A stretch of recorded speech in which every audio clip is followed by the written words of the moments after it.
Muy buenas noches, estimados alumnos. Por favor, me confirma que me escuchan y ven la lámina de luxación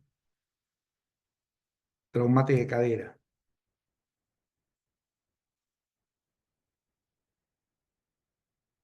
Buenas noches, doctor. Sí, se escucha y se ve. Muchas gracias. Bien, soy César Tipián. Vamos a revisar la luxación traumática de la cadera, la fractura del fémur proximal y de la diáfisis del fémur también.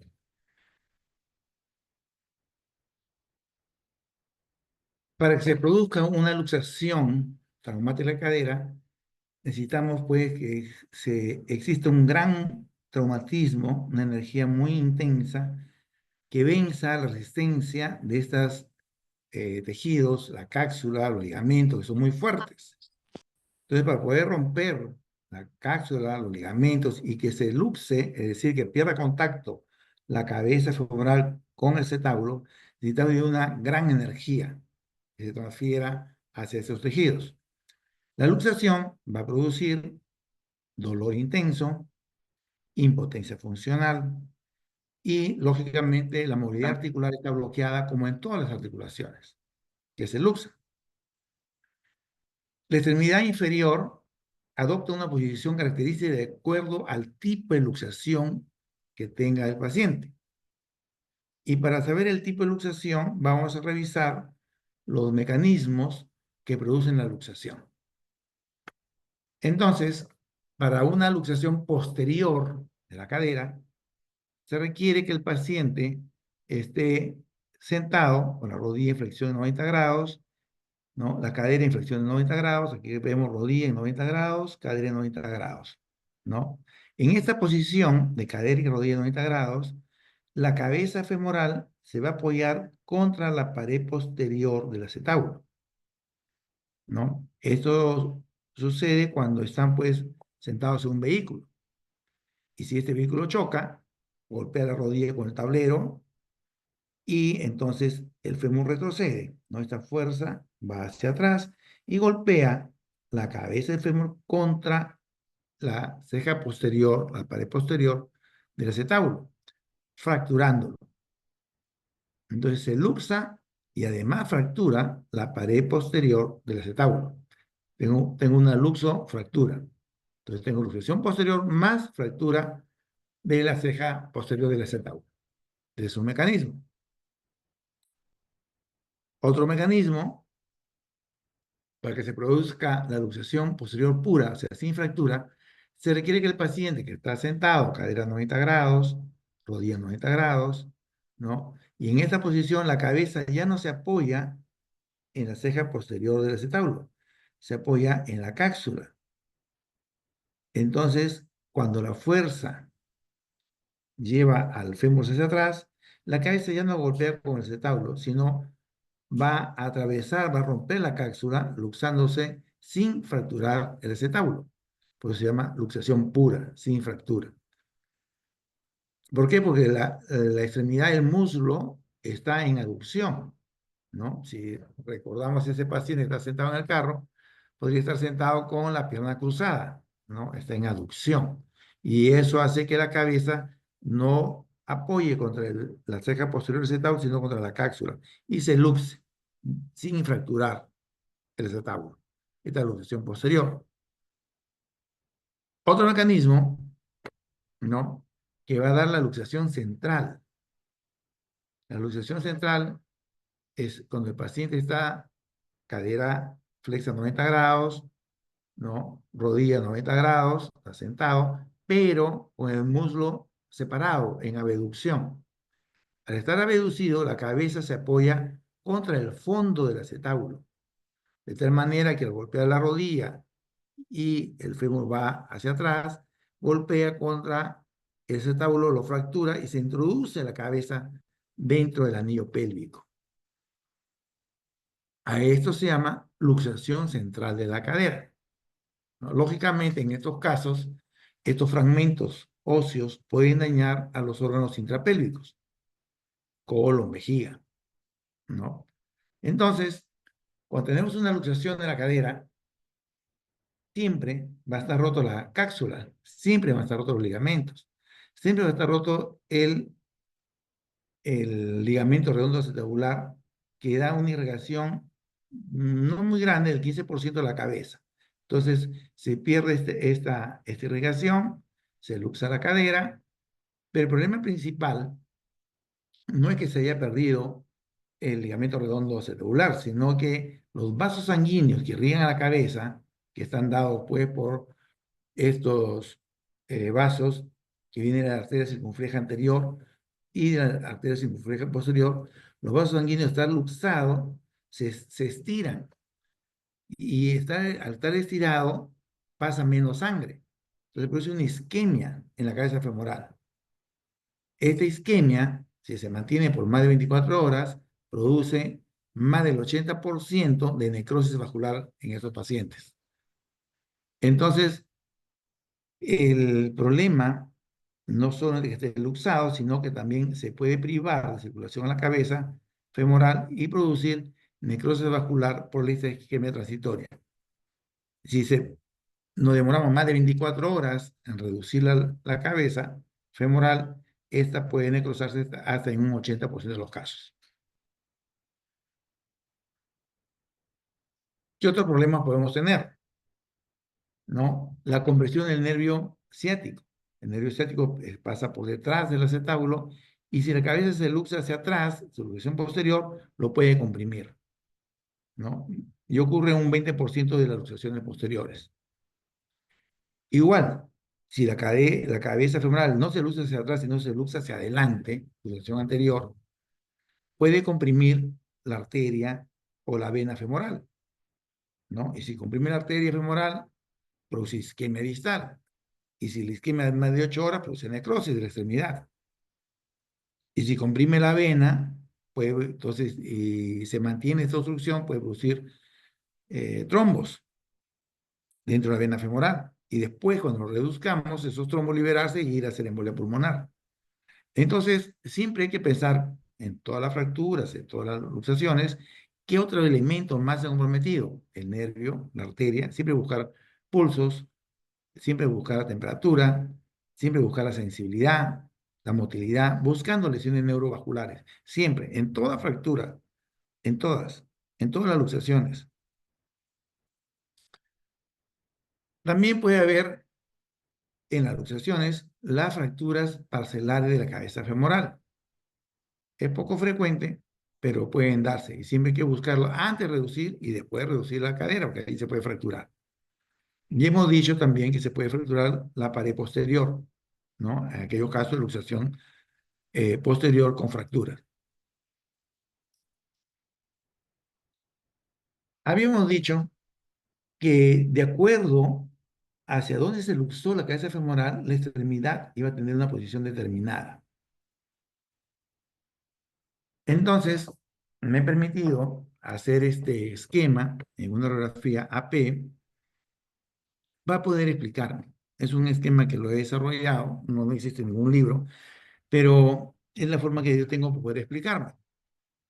La cabeza femoral está dentro del acetábulo, que es lo normal, pero puede irse hacia, hacia el ilíaco, ¿no? En la parte posterior, y se llamará luxación posterior ilíaca.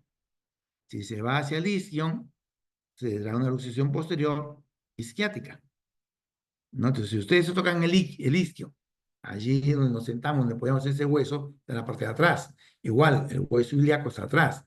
Entonces, tenemos las luxaciones posteriores, que si va hacia la parte superior de la pelvis, trazamos una línea sobre la sínfisis del pubis, por encima de ella es superior. Entonces, si se va hacia atrás y arriba, se llamará ilíaca. Si va hacia atrás, posterior, y hacia abajo, se llama isquiática. Exactamente igual para las anteriores. Si la cabeza no se va hacia atrás, sino se va hacia adelante, y está por encima del pubis, se llamará púbica, y es una superior anterior. Y si está anterior y se va hacia abajo, hacia el hueco obturatriz, se llamará entonces una luxación obturatriz. Entonces hay que saber hacia dónde se fue la cabeza. Y entonces, si se va hacia atrás y arriba, o sea, posterior ilíaca, va a tener una posición determinada. ¿no? ¿Y cuál es la posición determinada? ¿Cómo vamos a reconocerla? Entonces, todas las posteriores, la ilíaca y la isquiática, todas las posteriores, siempre van a estar en una posición de rotación interna y aducción, inversa a las anteriores, que van a estar en rotación externa y abducción. Las superiores van a estar en extensión, o sea, la ilíaca y la púbica, y las inferiores, la isquiática y la obturatriz, van a estar en flexión. Eh, He tratado de hacer una regla mnemotécnica que no suena muy bonito, pero a mí me sirvió mucho cuando estudiaba este tema. Las posteriores tienen una posición púdica, de pudor. P posterior, P de púdico. ¿Y cómo es la posición púdica? Está en rotación interna y aducción. La rotación interna y aducción, como juntando la rodilla, posición púdica, de pudor.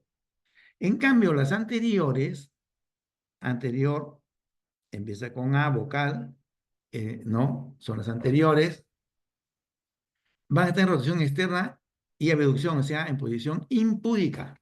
A de vocal de anterior y vocal de impúdica. Entonces, la impúdica está en rotación externa y abducción, ¿no? Entonces, así recuerdo en qué posición está cada extremidad de acuerdo a la luxación. Vamos a seguir desarrollando esto, que es un poquito enredado, pero vamos a tratar de desenredarlo. Las luxaciones posteriores son, de hecho, las más frecuentes. Más del 80% de las luxaciones son posteriores. Y estos pacientes están en actitud púdica, es decir, en rotación interna y aducción, siempre. Todas las luxaciones posteriores, sea ilíaca o isquiática, están en rotación interna y aducción.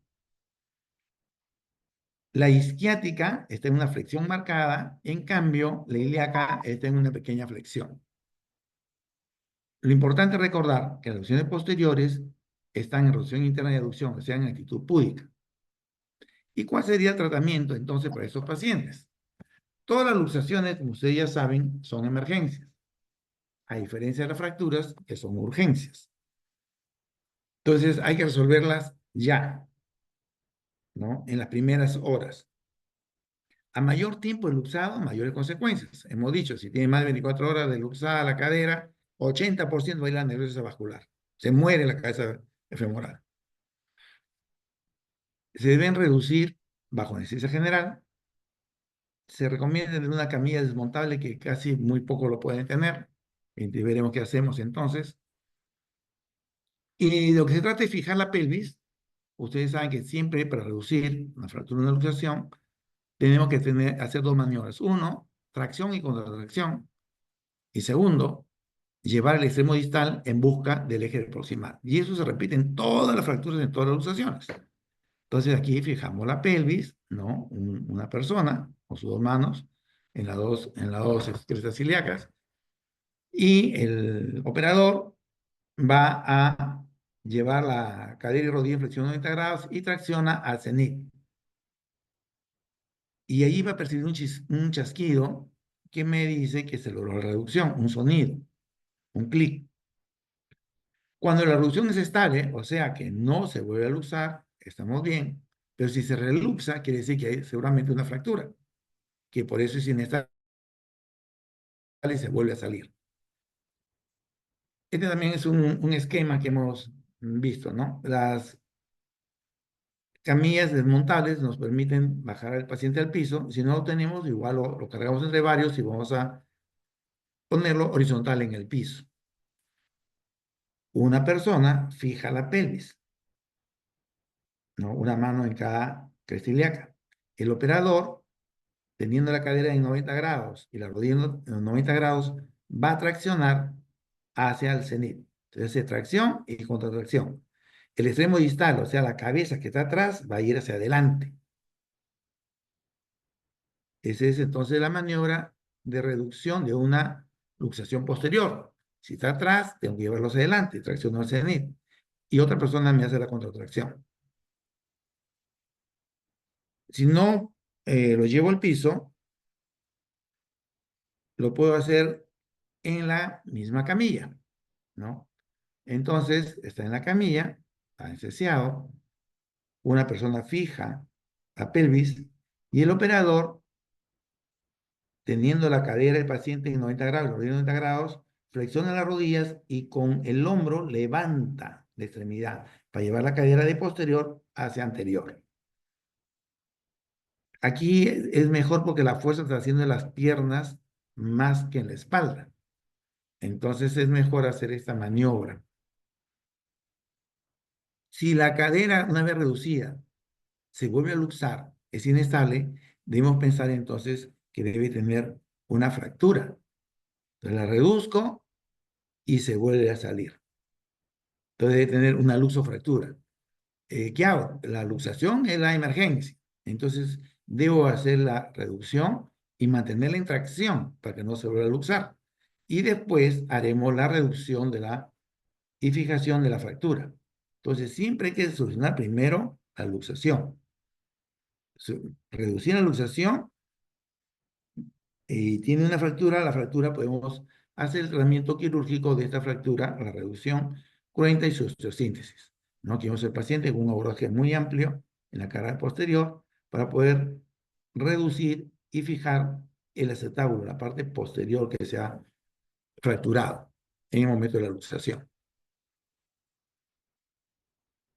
Hay fracturas que pueden ser conminutas, ¿no? Entonces es muy inestable, la reduzco, suelto la tracción y se vuelve a luxar. Entonces, ¿qué hacemos? Le ponemos tracción, ¿no? Tracción ya sea esquelética o de partes blandas, para mantener la luxación reducida.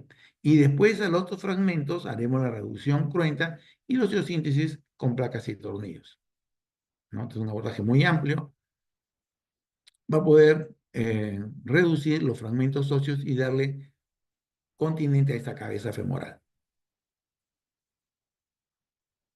Si tenemos una luxación anterior, es decir, una actitud impúdica, rotación externa y abducción, ¿no? Las inferiores están en flexión, las superiores están en extensión. Tendremos que hacer también la maniobra de reducción, como toda fractura, como toda luxación.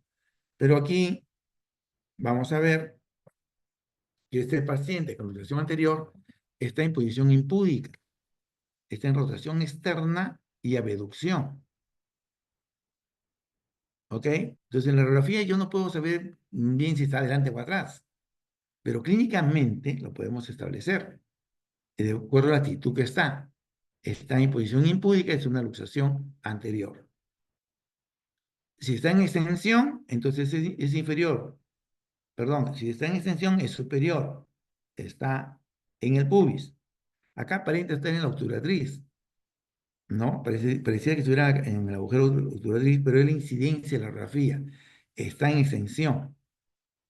Por lo tanto, es superior, está en región púbica. Está aquí en el pubis. Y vamos a reducirla. Y vamos a hacer el mismo raciocinio que hemos hecho con todas las luxaciones.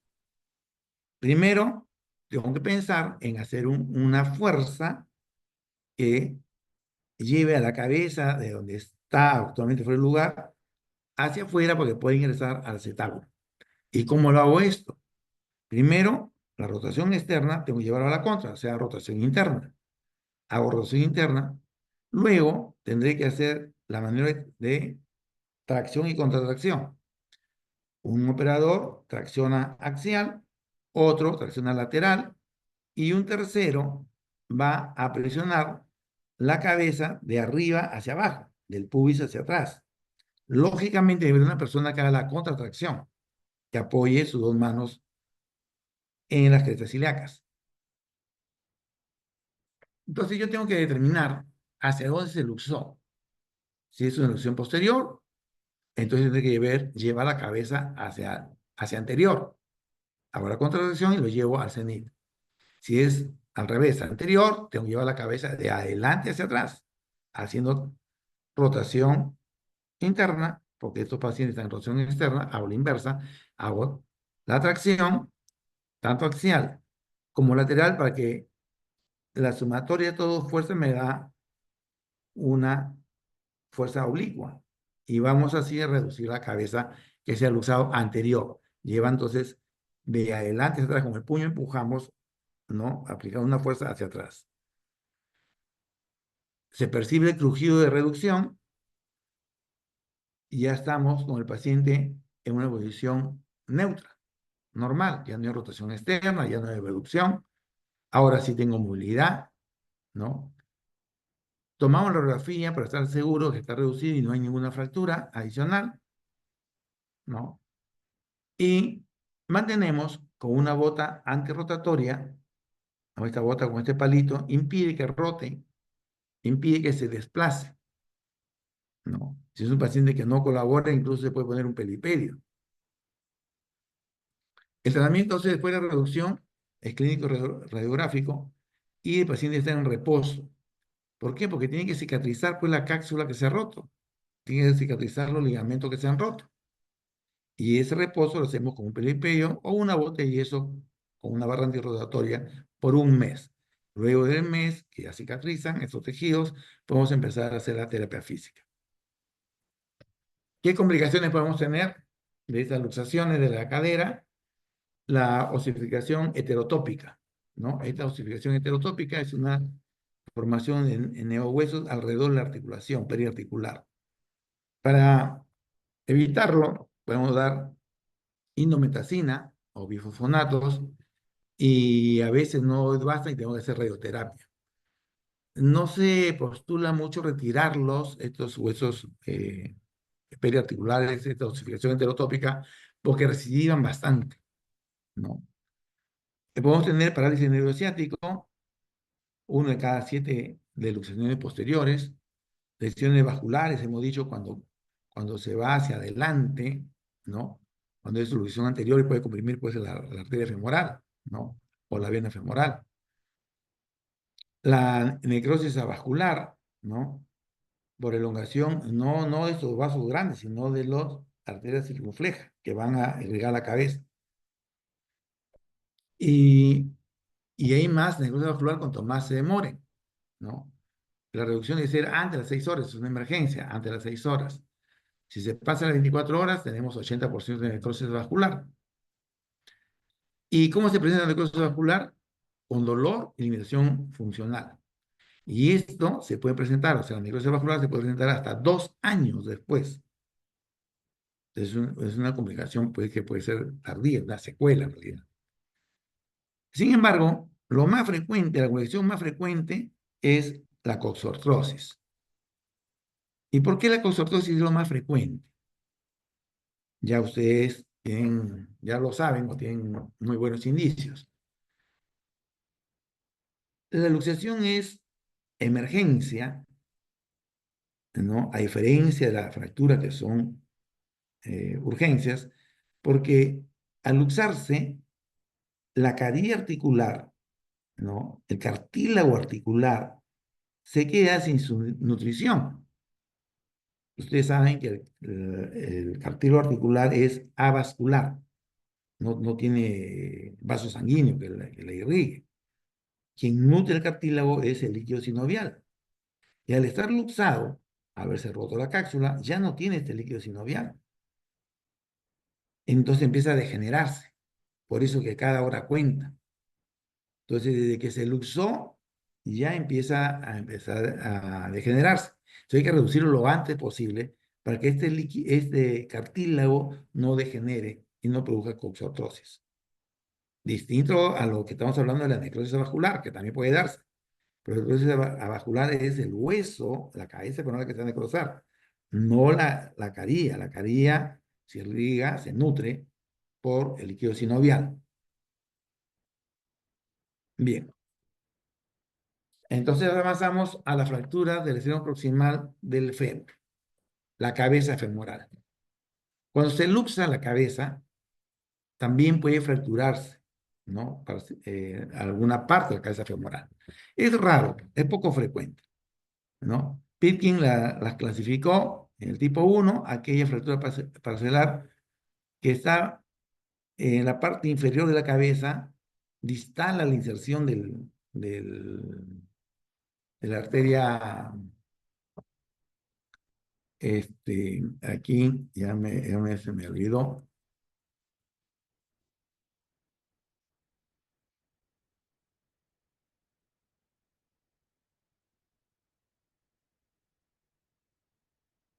acá, ¿no? De ligamento redondo.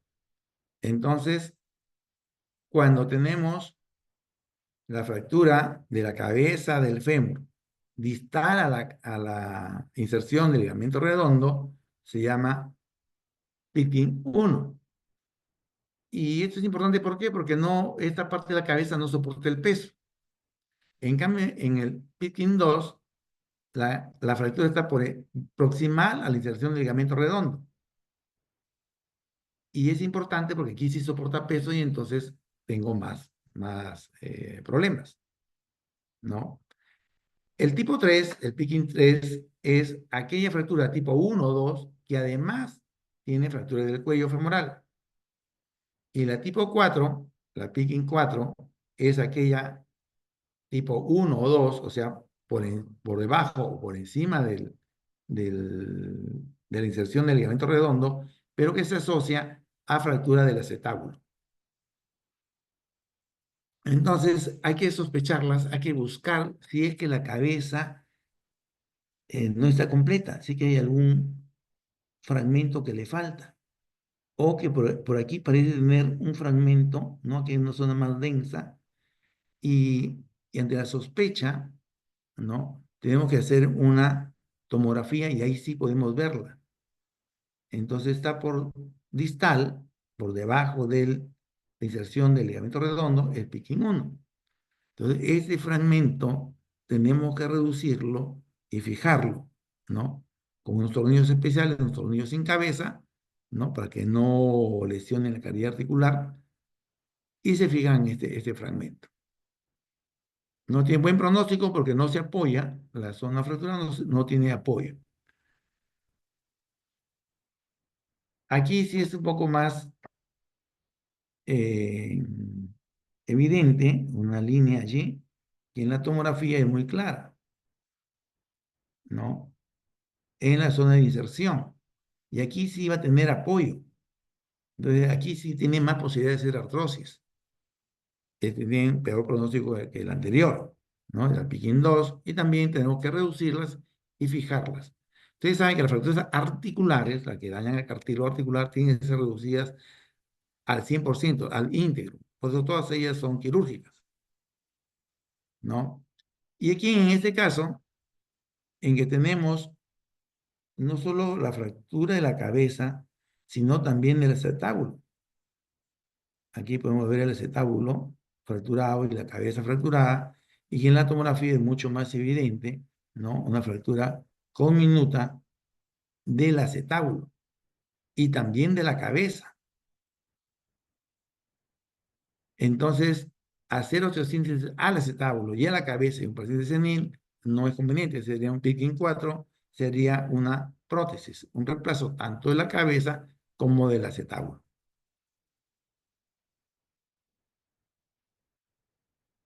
Las fracturas del fémur proximal más frecuentes son las del cuello o la región trocantérica. La inmensa mayoría son de esta zona, del cuello femoral o la región trocantérica. Vamos a revisar su clasificación, tratamiento, complicaciones y prevención si se pueden prevenir. Hace más o menos 30 años en el mundo ocurrieron unos 7 millones de fracturas de cadera y se espera que en menos de 30 años ocurran más de 6 millones de fracturas de cadera. Entonces, esta es la próxima pandemia, ¿no? ¿Por qué? Porque existe una relación directa a mayor edad, mayor fractura de cadera. De hecho, la fractura de cadera, el 90% de la fractura de cadera se da en los ancianos. Llámese anciano, a mayores de 60 años. Es más frecuente en mujeres que en hombres, 3 a 1, por el tema de la osteoporosis, ¿no? Por el tema hormonal, que las mujeres tienen más osteoporosis que los hombres. Y como son seniles, no necesitan de gran energía para que se produzcan.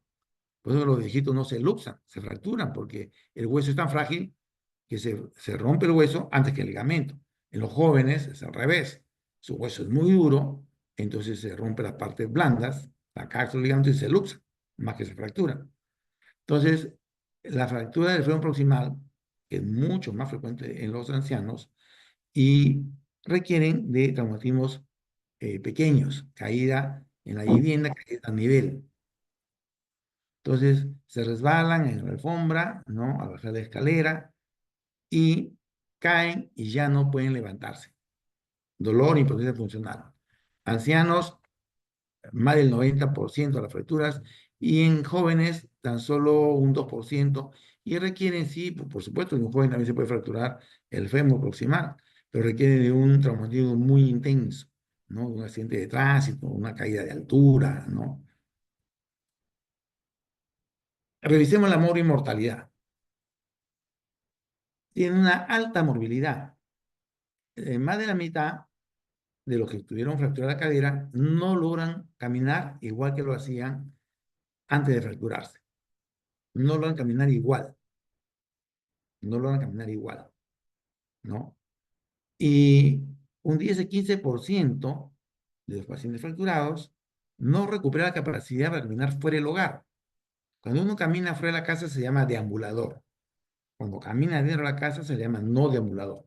Si un porcentaje importante, 10-15%, no vuelve a ser deambulador. Solo puede caminar dentro de la casa. No sale a la calle. Entonces, la morbilidad es muy alta. Tiene complicaciones locales allí de la cadera, consolidación viciosa. No ustedes lo saben, consolidación viciosa es fuera del eje. Las no uniones no consolidan, o sea, la pseudoartrosis, ¿no? Sobre todo el tipo atrófica. Las necrosis vasculares, disminución de rango articular, complicaciones locales ortopédicas. Pero las más graves son las complicaciones generales, porque el paciente, al tener una fractura de cadera, queda postrado, no se levanta, no camina. Entonces tiene problemas respiratorios, no ventila bien, hace bronconeumonías, neumonías, ¿no? Al estar postrado, tiene úlcera de presión. Estas úlceras de presión se infectan, hacen sepsis, ¿no? Al estar postrado, no circula bien la sangre y hacen trombos en la vena. Y estos se liberan y hacen embolia. Entonces, la mortalidad se debe a estas complicaciones, a neumonía, bronconeumonías, a sepsis, a embolias pulmonares. Y esos son los problemas. Entonces, la morbilidad lo lleva a una alta mortalidad. En la fase aguda, en los primeros días, en la fase hospitalaria, tenemos un 5% de mortalidad. Pero esta mortalidad crece, aumenta entre el 5 y 15% en los primeros 4 meses de operados. O sea, se le opera, le corrige su fractura, pero fallecen un 5 o 15% en los primeros 4 meses. Y si miramos al año, hasta 25% fallecen. Entonces, eso quiere decir que los pacientes de fractura en la cadera están en un estado general malo, ¿no? Y por eso se llama la fractura de cadera terminal, porque muchos pacientes fallecen como consecuencia de la fractura de cadera. No es la fractura, el hueso que se rompió lo va a matar, no, las complicaciones, las neumonías, ¿no? Las escaras, las sepsis. Cuando el paciente sobrevive al año, su mortalidad se equipara a los no fracturados. O sea, si me operaron y sobreviví un año, ya mi mortalidad es igual a los que no se fracturaron. Entonces tengo una alta morbilidad, una alta mortalidad, a pesar de que lo vamos a operar. ¿Y qué pasa entonces con los que no operamos? Si no lo operamos, la mortalidad sube al 65%. O sea, si tengo una mortalidad importante a los que opero, muchísimo más alta es a los que no opero. Por lo tanto, a todos tengo que intervenirlos. Porque no operarlo, 65% de tener la mortalidad. ¿Ok? Bien. Entonces, tenemos a un paciente senil que sufre una caída banal en la casa y queda postrado. No se puede levantar, ¿no? Muy dolorido, no se alimentan bien y esto hace que produzcan, pues, las úlceras de presión en la región sacra, en los talones, en la zona de presión, ¿no? Estas úlceras se infectan, hacen sepsis y muere el paciente. O no ventilan bien, hacen neumonía, bronconeumonías, ¿no? Y se muere el paciente. O hacen trombosis venosa, esto suelta un émbolo y hace una embolia pulmonar y se muere el paciente. Entonces, ¿qué tengo que hacer? Evitar que esté postrado, porque la postración me está dando todas las complicaciones. Entonces vamos a intervenir la cadera, vamos a operar la cadera para que no se muera, porque evitando la postración evitamos que se muera. Aunque algunos de ellos van a fallecer, como hemos dicho, en los primeros meses, incluso hasta el año. Entonces, ¿por qué tenemos que operarlos? Porque estabilizando la fractura ya no le duele. Y si ya no le duele, podrá sentarse. Y si puede sentarse, ventila mejor. Al moverse, mejora su estado general, ya no hace las escaras, facilita el cuidado de enfermería, disminuye el tiempo de hospitalización, con lo cual se disminuye, pues, todas las complicaciones intrahospitalarias, infecciones intrahospitalarias. Definitivamente, el operar la cadera van a disminuir las complicaciones y la mortalidad. Pero si tiene 100 años el paciente, igual, no lo operas es peor, ¿no? Vamos a tener complicaciones, de hecho, seguramente, pero tenemos que enfrentar esas complicaciones también. ¿Y cuándo es el momento ideal para tratar las caderas, para hacer la cirugía? El momento ideal es apenas lo permita su estado general. Y hay que hacerlo apenas lo permita lo antes posible. Entre las 24 y 48 horas de ocurrido el accidente, o sea, el segundo día. Ese es el momento ideal, al segundo día. El primer día vamos a utilizarlo para corregir sus comorbilidades. Son gente senil, que son hipertensos, diabéticos, toman anticoagulantes. Algún problema tiene que tenemos que corregirlo ese primer día, ¿no? Ese primer día, entonces, nos va a servir para tener todo su preparatorio, su consentimiento informado, informar a la familia, los riesgos que tenemos, pero tenemos que intervenir la cadera porque el objetivo es disminuir esas complicaciones y disminuir la mortalidad.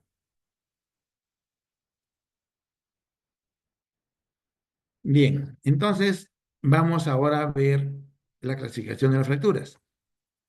Vamos a dividirla en dos grandes grupos, las fracturas del cuello y la región trocantérica, ¿no? En las intracaxulares, o sea, las fracturas que están dentro de la cápsula va desde el acetábulo hasta la base del cuello, ¿no? Entonces, las intracaxulares, o también llevadas mediales, las que están cerca de la línea media, y las extracaxulares, aquí en la región trocantérica, también llamadas laterales, ¿no? Se alejan de la línea media, las laterales. Entonces tengo las laterales, están las bases cervicales, trocantéricas y las subtrocantéricas. ¿Y por qué las dividimos así? ¿Qué tiene que ver que sean intracapsulares o extracapsulares? En que los vasos sanguíneos, ¿no? Se introducen a la cabeza a través del cuello. Entonces, si tengo una fractura en el cuello, sea aquí subcapital, o sea, debajo de la cabeza, o medio cervical, va a cortar irrigación a la cabeza y por lo tanto tengo problemas de irrigación. Tengo problemas de consolidación, de necrosis. Lo que no ocurre en las fracturas basicervicales, transtrocantéricas o subtrocantéricas. Allí no hay este problema de interrumpir la circulación a la cabeza. Entonces tenemos que las fracturas mediales o intracapsulares, a las subcapitales y las mediocervicales. En laterales o extracapsulares tenemos a las basicervicales, a las trocantéricas y a las subtrocantéricas. Ustedes seguramente, los que han revisado su libro, ven que esto no está de acuerdo a su libro. Porque en su libro dice que dentro de las intracapsulares están las bases cervicales. O sea, las bases cervicales las ponen dentro de las mediales o intracapsulares. Sin embargo, ¿no? En esas laterales que tienen buena vascularidad, que aunque no las trates, todas van a consolidar, van a pegar. ¿Por qué? Porque hay irrigación. Claro que si no la tratas, no la reduces, van a consolidar en posición viciosa, pero consolidan.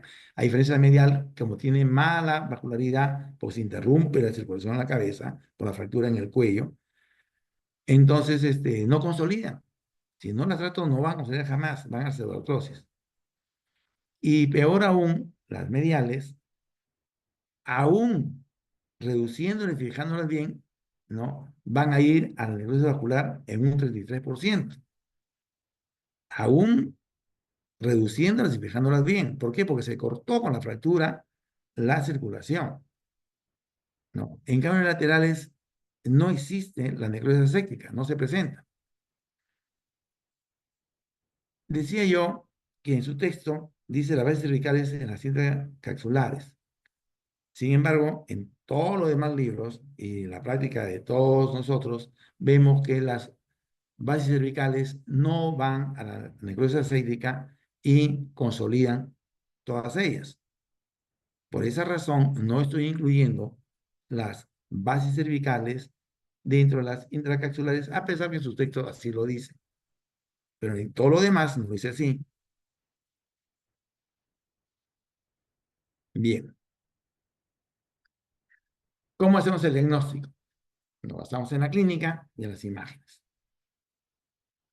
La clínica, como toda fractura, va a tener dolor y limitación o impotencia funcional, ¿no? Todas las fracturas nos dan dolor, limitación e impotencia funcional.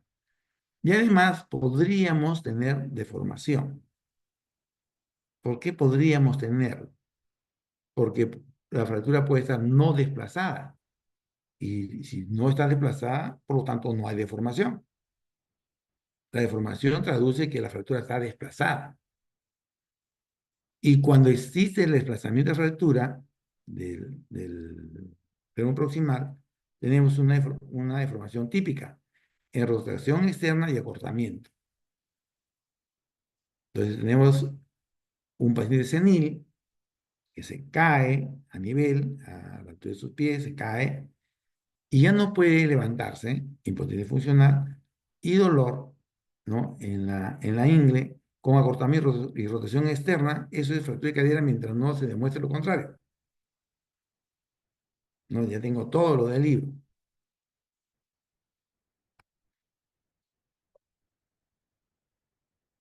El acortamiento existe más en las fracturas laterales que en las mediales.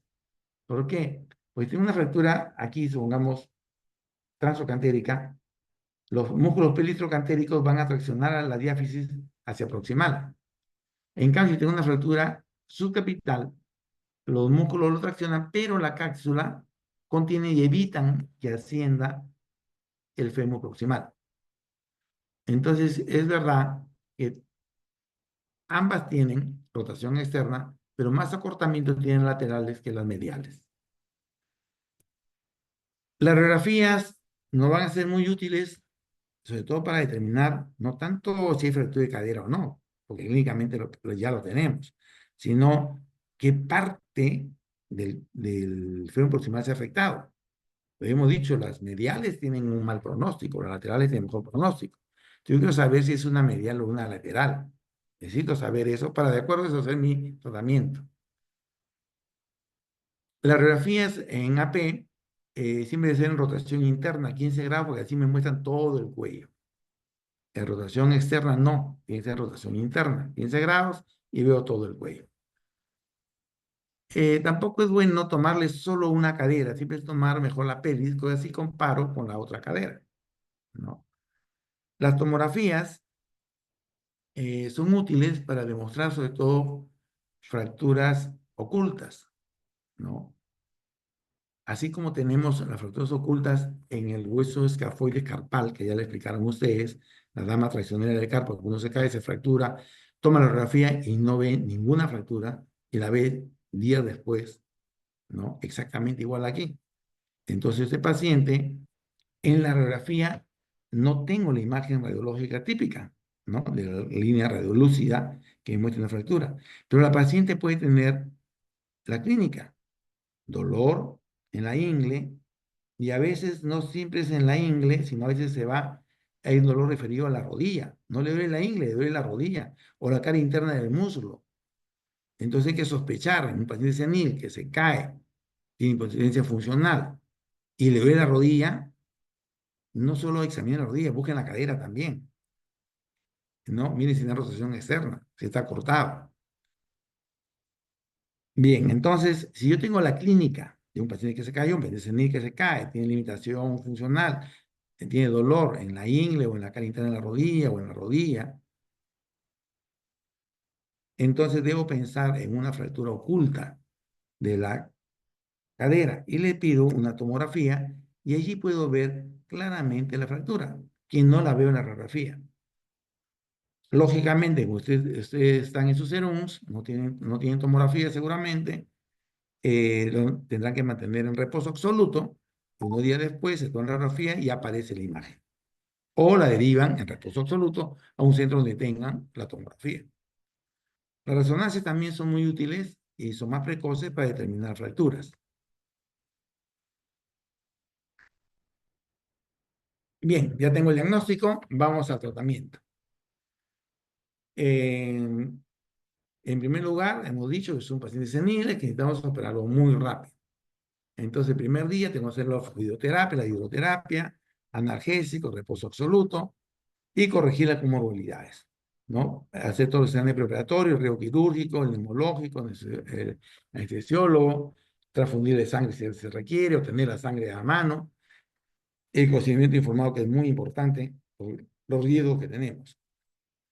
Normalmente no se debe hacer esto, la tracción, ¿no? La tracción, en este caso de partes blandas. ¿Por qué? Porque se supone que vamos a hacer una cirugía muy rápida al día siguiente. Entonces, la tracción de partes blandas o esqueléticas no ha demostrado ser útil cuando la cirugía se hace a tiempo.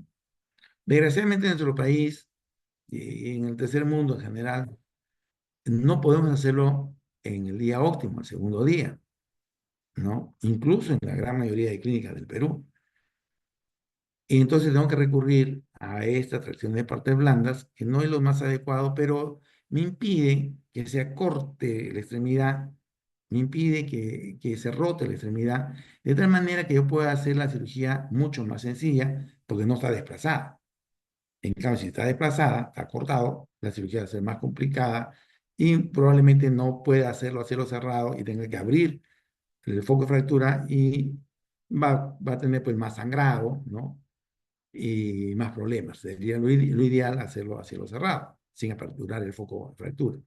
Entonces pongo esta imagen porque van a ver en los hospitales que en algunos casos se usa la tracción, ¿no? Y esto es justificado siempre porque podríamos demorarnos mucho. Desgraciadamente, demoramos más de una semana en operar a un paciente. Entonces, por eso, si vemos en el texto, esto está proscrito cuando se va a operar, pues pronto, ¿no? Bien, entonces, ¿cómo va a ser el tratamiento? Va a depender de qué tipo de fractura tenga. Si tengo una fractura intracapsular, intraarticular, tengo medial, o la tengo lateral, extraarticular o laterales. Entonces, ¿cuál de los dos tipos de fracturas tengo? Porque va a ser distinto el tratamiento. Empecemos con las fracturas mediales o intracapsulares. Gardner la clasificó en 4 grandes grupos. El grupo 1, Gardner 1, cuando la fractura es incompleta o si es completa está impactada en valgo. Ustedes saben que el cuello tiene un ángulo cérvico deficiario de 120, 130 grados. Cuando se impacta en valgo, o sea, está encima de 135, 140 grados. Cuando está impactada en valgo, entonces se considera Gardner 1, como si fuera incompleta. Gardner 2 son fracturas completas, pero que no se han desplazado. Gardner 3 se han desplazado menos del 50% del cuello y Gardner 4 más del 50%.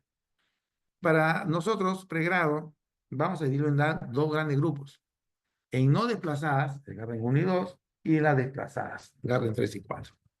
Entonces, ¿qué vamos a hacer con las fracturas mediales no desplazadas? Si no están desplazadas, no tengo nada que reducir, obvio. Entonces, lo que tengo que hacer es fijarlas. Entonces, osteosíntesis. Osteo, hueso, síntesis, unir. Unimos los huesos fracturados con unos tornillos, ¿no? Que se llaman tornillos canulados porque tienen un agujerito en el espesor del tornillo por donde se puede pasar un alambrecito, ¿no? Entonces el tornillo va por este alambrecito, igual el destornillador tiene un agujero y podemos poner los tornillos sin necesidad de aperturar el foco de fractura. Te ponemos unos alambres, unas guías, ¿no? Fijamos la fractura y a través de esas guías ponemos los tornillos. Entonces se ponen tornillos canulados. Si es una fractura medial no desplazada, ponemos tornillos canulados, lo fijamos. Pero si está desplazada, va a depender de la edad del paciente, ¿no? ¿Por qué? Porque si está desplazada, los vasos sanguíneos se han interrumpido y por lo tanto la cabeza femoral tiene alta posibilidad de necrosis, aunque yo la pueda reducir y fijar adecuadamente. Entonces decimos, ¿qué edad tiene el paciente? Si tiene menos de 65 años, si es joven, ¿no? Menos de 65 años, vamos a reducirla y fijarla. La reducimos de manera incruenta o cruenta y luego la fijamos. Entonces, menor de 65 años, fractura desplazada intracapsular, hacemos reducción incruenta o cruenta y una vez reducida la vamos a fijar con los tornillos canulados. O sea, esta fractura desplazada la convertimos en no desplazada y los fijamos con los tornillos canulados, ¿no? Entonces, tenemos el paciente con la fractura desplazada, ¿no? Reducción, en este caso incruenta, aperturamos acá en la cara externa del muslo, no aperturamos la cadera, la zona de fractura, sino en la cara lateral, aquí en esta cara lateral se apertura, por ahí se ponen las guías, ¿no? Verificamos en la radiografía que esté reducido y que las guías estén dentro de la cabeza femoral y se colocarán, pues, a través de estas guías, los tornillos, ¿no? Y estos tornillos fijarán y vamos a la evolución, en este caso, de una consolidación de esta fractura. Pero no todas consolidan. Hemos dicho que a pesar de que hemos podido reducir y fijar bien, podría ir a necrosis vascular, un tercio de ellas. Y el otro tercio puede ir a la pseudoartrosis, a la no unión. Y solo un tercio consolidan. Y entonces, ¿qué hacemos con estos dos tercios? Que le hemos operado bien, le hemos reducido bien, le hemos fijado bien, pero por el problema vascular hemos complicado con necrosis vascular o pseudoartrosis. Pero a un tercio hemos salvado, porque a los otros dos tercios tenemos que ponerle, ¿no? Las prótesis. Entonces, si se complica con la necrosis vascular, tendremos que poner una prótesis. Si el paciente con la fractura medial desplazada ya no es joven, es mayor de 75 años, senil, entonces tenemos que hacer la artroplastía. Ya no vamos a intentar reducir y fijar, porque los jóvenes tenemos la posibilidad de hacerle después la prótesis. Acá estos pacientes no toleran una segunda intervención, tengo que hacerla en una. Entonces, si tengo una fractura medial desplazada y mayor de 65 años, va a prótesis sí o sí. No intentamos osteosíntesis. Pero, ¿qué prótesis? Debemos diferenciar si el paciente es deambulador o es no deambulador.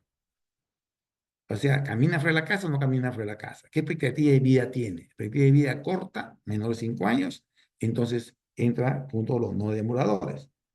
Y en estos pacientes se hace una prótesis parcial. Se cambia la cabeza femoral.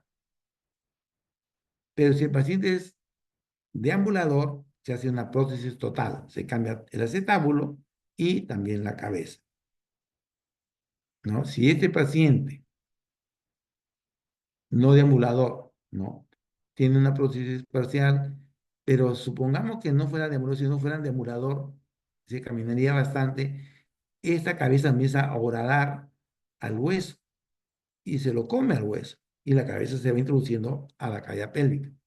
Por eso hay que diferenciarlo. Si es deambulador, no puedo ponerle este metal contra el hueso, tendría que meterle con otro material también, ¿no? Cambio el acetábulo, que hay distintas materiales, hay metálicos, hay cerámicos, hay de acrílicos, y entonces cambio los dos componentes, las tuberías totales a los deambuladores. Y si la fractura es lateral, ya no del cuello, sino la región de base cervical, trocantérica o subtrocantérica, vamos a guiarnos con la lección de Boyd Griffin, que las clasifica en 4 grupos, ¿no? Las simples, la compleja, las subtrocantéricas y la que tienen extensión a la diáfisis.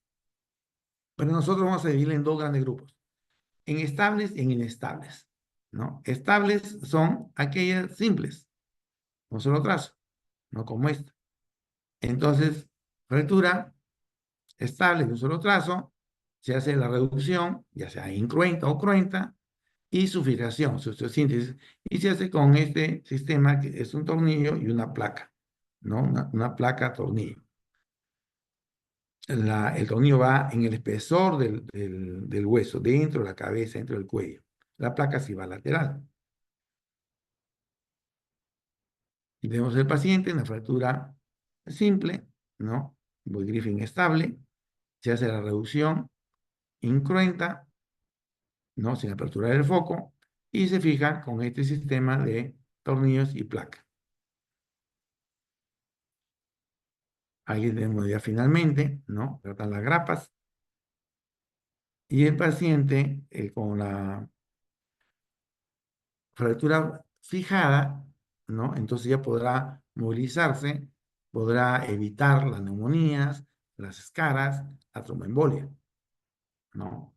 Entonces, y después ya, pues, lógicamente, podrá usar su andador y caminar. El objetivo no es que yo lo opere y salga caminando, no. El objetivo es de que no se complique, ¿no? Con estas tres problemas que pueden llevar al éxito letales.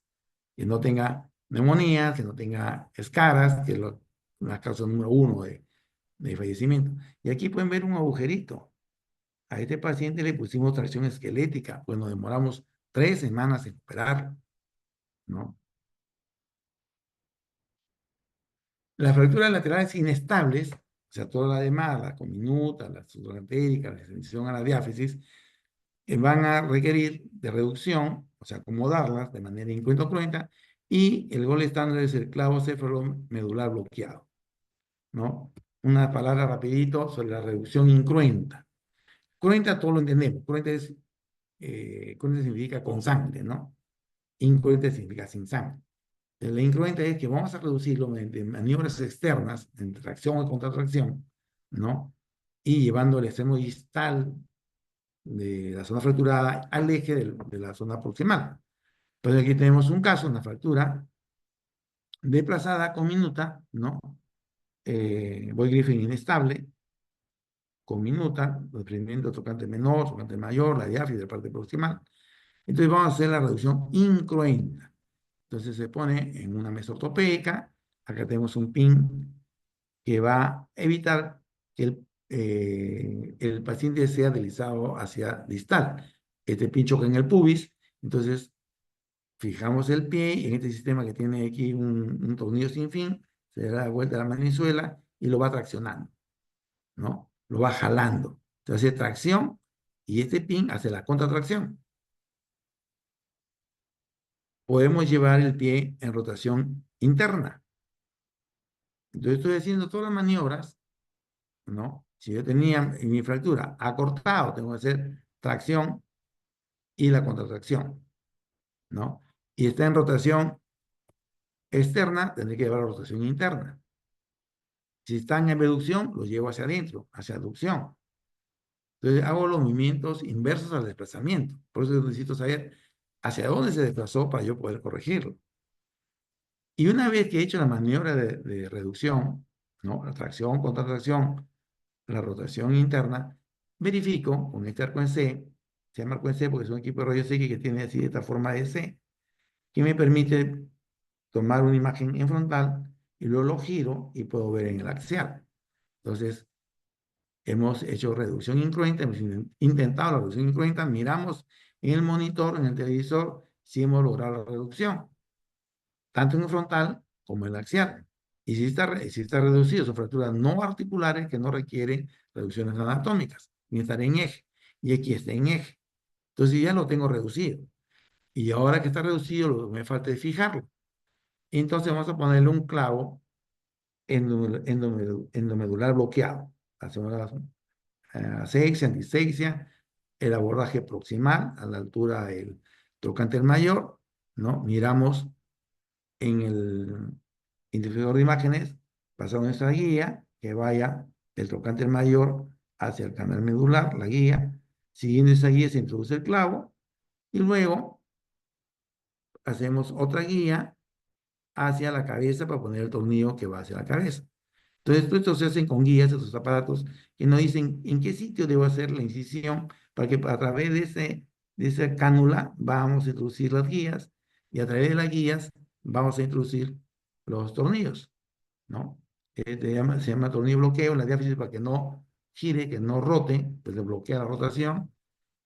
El tornillo de la cabeza para fijar la fractura, ¿no? Un tapón, que no se mete el hueso y después pueda yo sacar el clavo. Entonces, este clavo se llama clavo endomedular bloqueado. Entonces, eso le hemos puesto a este paciente. Una incisión en trocante, a la altura del trocante mayor y otra para bloquear en la parte de la diáfisis. Si no se apertura el foco de fractura, estamos por fuera. Se llama reducción incruenta, no hemos abierto el foco. La fijación sí es cruenta, ¿no? La fijación o el plan con estos clavos y tornillos. Entonces voy a terminar esta parte, un caso clínico rapidito, una mujer senil, 70 años, deambuladora, o sea, sale de su casa, va al mercado, a la iglesia, fumadora crónica, esto es malo para la consolidación, que sufre caída de nivel, se tropieza ahí en la alfombra de su casa, se cae, tiene dolor, impotencia funcional, ¿no? Rotación externa de la extremidad, y en la radiografía vemos una fractura intracapsular, subcapital. Entonces aquí se han dañado los vasos sanguíneos porque está desplazada. 70 años, esto tiene 2/3 partes de riesgo de que se necrosen. Entonces, si tengo 70 años y se va a necrosar, ¿qué es lo que tengo que hacer? Prótesis. ¿Qué prótesis? Si tiene expectativa de vida corta, parcial. Si tiene expectativa larga, deambuladora, como el caso del paciente, total. Entonces le ponemos una prótesis total. Cambiamos el retablo y cambiamos la cabeza femoral. Esta paciente, 3 años después, sufrió una caída y viene por dolor en la ingle, indentación funcional, pero no del lado de la cadera, sino del otro lado. Y no hay imagen radiológica de fractura, entonces debe ser una fractura oculta. Tomografía y ahí la vemos. Es una fractura lateral. Esta no tiene riesgo de necrosis de la cabeza. Entonces, prótesis no, tengo que hacer una osteosíntesis, ¿no? Y con la osteosíntesis consolida la fractura. Las fracturas se pueden prevenir, la fractura del cuello del fémur, que es tan grave en los ancianos, que se produce con mucha frecuencia, que tiene altas complicaciones, tiene alta morbilidad, alta mortalidad. Entonces, debemos prevenirla mejor, ¿no? Y se pensó en mejorar la calidad del hueso. Si tienen las mujeres osteoporosis porque le faltan hormonas, entonces se pensó hace algunas décadas a que darle hormonas. Y el remedio resultó peor que la enfermedad porque al dar hormonas aumentamos la tasa de cáncer de mama y de útero. Entonces, los pacientes eh, resultaba peor el remedio que la enfermedad. Entonces, de ahí nunca más se ha dado tratamiento hormonal para prevenir fracturas, ¿no? Entonces se pensó entonces en amortiguar la caída. Se hicieron estudios en que esta espumadura, el polietileno, puede absorber la energía en la caída y protege al hueso. Entonces hicieron pues esos pantalones que tenían estas esponjas de polietileno para proteger las caídas. Se usó mucho en los asilos de ancianos, pero siguieron las tasas de fractura. Y el problema entonces no era ni que se amortiguara o no, el problema era que si se caían o no se caían. La idea era entonces que no se deben caer y hay que prevenir las caídas. Y en eso estamos. Porque se ha demostrado que 1 de cada 3 caídas de los ancianos puede ser prevenida. ¿Y cómo podemos prevenir? El anciano tiene problemas en la vista, entonces no ve bien, se tropieza y se cae. Entonces tiene que estar pues con la visita del oftalmólogo para que tenga buena visión. O con el otorrino, porque si tiene problemas del oído medio, va a tener problemas de equilibrio y se va a caer, ¿no?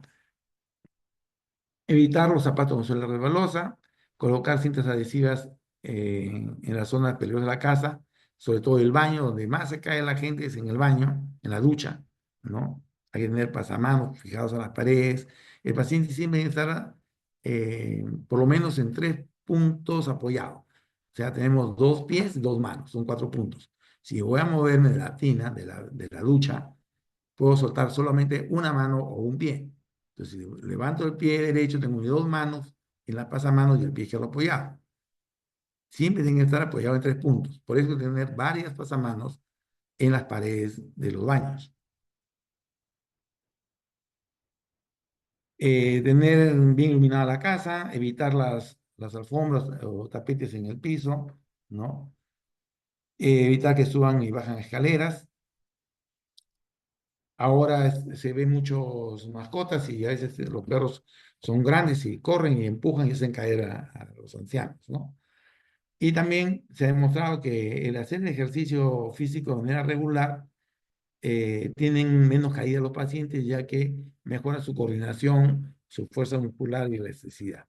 Entonces la idea es prevenirlas haciendo estos pequeños ajustes en la casa y sobre todo el ejercicio, ¿no? Bien, pasemos a la parte final, a las fracturas diaficiarias. El, la diáfisis del fémur es la parte más gruesa, más fuerte del esqueleto, ¿no? Tiene mucha irrigación, el hueso, ¿no? El hueso per se, y hay grandes compartimentos musculares y potentes inserciones musculares. Entonces, estas características hacen que para que se fracture requieren de una alta energía, ¿no? Un accidente de tránsito, caída de altura, proyectil de arma de fuego. Y cuando se fracturan, pueden producir hipovolemia. Pueden producir hipovolemia, es decir, puede fallecer el paciente. Hipovolemia es la pérdida de 1/3 del volumen sanguíneo. O sea, puede almacenar en estos grandes compartimentos musculares hasta 1,5 litros y se choca el paciente y se puede morir. La fractura de la diáfisis del fémur es una necesidad quirúrgica porque son los músculos tan grandes que se desplazan todas, entonces tenemos que poner algún implante que las mantenga, ¿no? Son tratadas inicialmente, ¿no? En la emergencia, con tracciones axiales en el tercio medio y en el tercio proximal, pero jamás se debe hacer tracción axial en las fracturas distales. Y en ese momento se verá por qué. Bien, entonces decíamos que las fracturas de la diáfisis del fémur requieren de traumatismo violento, sobre todo en la gente joven, ¿no? Y como este traumatismo es tan intenso, de energía tan alta, se acompañan hasta un 20% de fracturas expuestas. Están relacionadas a problemas vasculares, 1 o 2%. También hay mucha relación con problemas meniscales en la rodilla, por el impacto este fuerte en la diáfisis, produce una palanca en la rodilla y puede lesionar también los meniscos. Y algo importante, que cuando coexiste una fractura en la diáfisis con fractura en el cuello femoral, cuando existen las dos, el 30%, o sea, uno casi de cada 3 de las fracturas del cuello no se diagnostican. Y no se diagnostican porque clínicamente es muy aparatosa la fractura de la diáfisis, ¿no? Se ve la deformación, el dolor, es muy fácil de identificar dónde está fracturada, y no así en el cuello. Y si le tomamos una radiografía así tan mala como esta, en que mala porque no nos muestra todo el fémur. Cuando piden una radiografía, siempre tienen que estar seguros que vemos todo el hueso completo, toda la tibia, todo el fémur, todo el húmero. No aceptemos radiografías como esta, porque aquí nos vamos a equivocar. No vamos a equivocar porque no vamos a ver la fractura del cuello, porque la radiografía estaba cortada. Cuando existe fractura del cuello, fractura de diáfisis, cuando existen, 1 de cada 3 no la diagnosticamos. Entonces siempre tenemos que estar seguros de ver desde el extremo proximal hasta el distal. Y si no, no aceptemos esa radiografía. Tenemos que tenerla completa. Bueno, habíamos dicho que tenían pues potentes músculos que al fracturarse van a desplazar estos fragmentos, ¿no? Y por eso en el adulto todas son de necesidad quirúrgica. En la clínica, al igual que todas las fracturas, dolor, aumento de volumen, equimosis, extremidad de rotación externa, movilidad normal, acortamiento de la extremidad por la contractura de los músculos. Diagnóstico, tenemos antecedentes de traumatismo intenso, examen físico, en todas las fracturas siempre busquen pulsos, busquen sensibilidad. Esto es siempre, en la fractura que fuese. Tenemos que, el examen clínico no basta con eh, ver la deformación, el aumento de volumen, ¿no? La tumefacción. Hay que buscar siempre pulsos y lesión neurológica, siempre. La radiografía pues nos va a dar el tipo de fractura que tenemos. Entonces, en la emergencia de una fractura de la diáfisis del fémur, debemos evitar el choque hipovolémico, colocando pues una vía gruesa o dos, aliviar el dolor, ¿no? Opiáceos, inmovilizarlo con una férula. Y hay que trasladarlo pues a un centro hospitalario para tratamiento definitivo porque todas son de necesidad quirúrgica. El tratamiento definitivo va a ser, como para toda fractura, la reducción incruenta o cruenta y el gol estándar para la fractura deficiaria es el clavo intramedular bloqueado.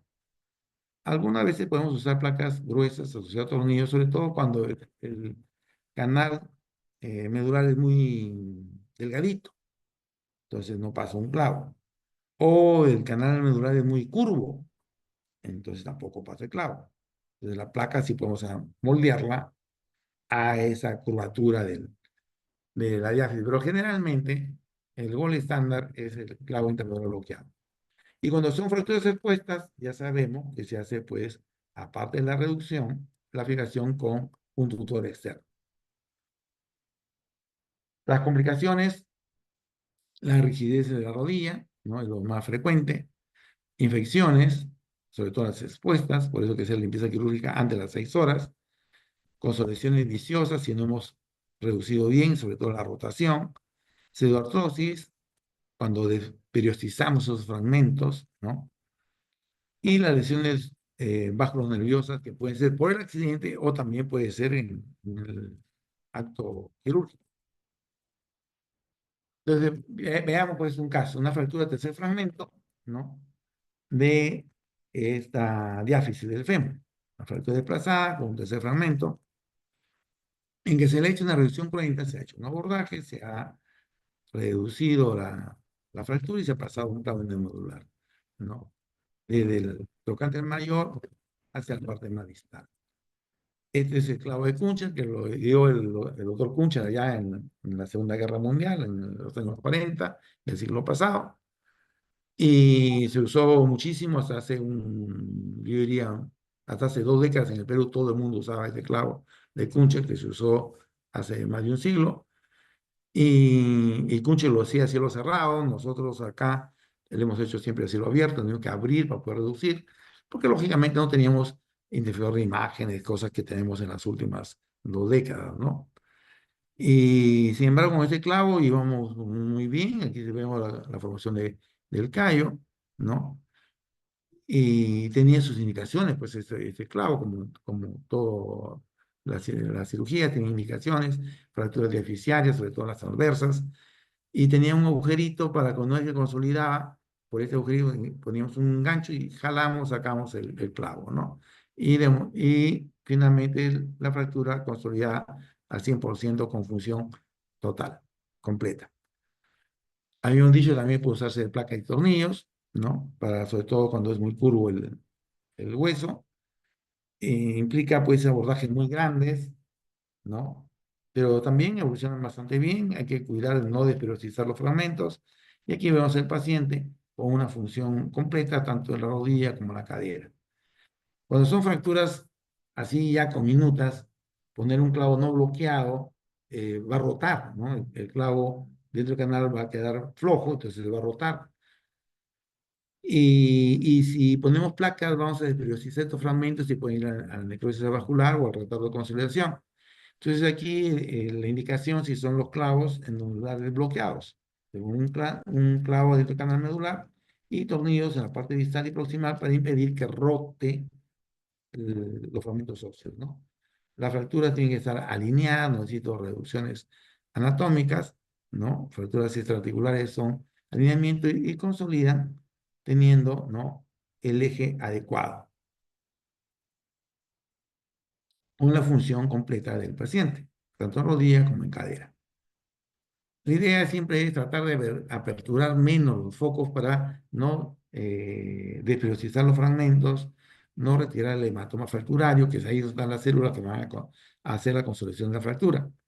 Entonces, estas fracturas tratamos de fijarlas con los clavos endovenosos bloqueados, pero sin abrir el foco fracturario. Podemos hacer pequeñas incisiones para poder reducir, acomodar y pasar el clavo, ¿no? Cuando usamos fijación externa en el fémur, en las fracturas expuestas, esa es la indicación exacta, ¿no? Fracturas expuestas o infectadas, allí usamos el fijador externo. ¿Por qué se llama fijador externo? Porque lo que fija está externo a la extremidad. Estos tres clavos están fijando la parte proximal, estos tres clavos la parte distal, y estos clavos se unen en este tutor externo. Si yo retirara el tutor externo y quedaran los clavos, todo se mueve. Entonces, el fijador externo porque está externamente al hueso fijado, ¿no? Entonces, acá tenemos unas varillas con cemento que están uniendo los clavos externamente. Y la fractura evoluciona hacia la consolidación. Entonces, usamos fijador externo cuando tengo lesiones en las partes blandas, las dos expuestas, pues, falta tejido de partes blandas, o están infectados. Muchas gracias. A ver qué hora tenemos. 9:18. Bien. Espero sus preguntas.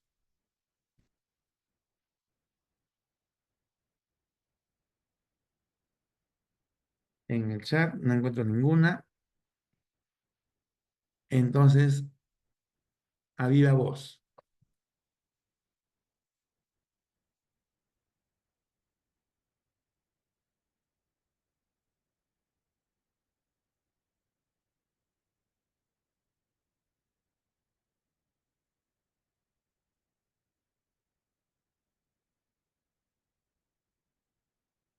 ¿Me preguntas? A ver, entonces yo llamo. Keila de la Cruz.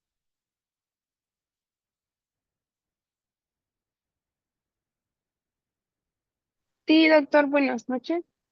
Hola, Keila. Parece que tus compañeros se han dormido.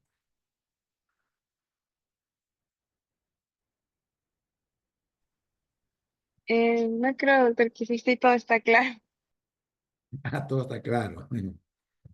Bueno, espero que así sea. Bien, si todo está claro, me despido hasta el día miércoles. Muchas gracias por su atención. Gracias a usted, doctor. Doctor, Gracias. claro.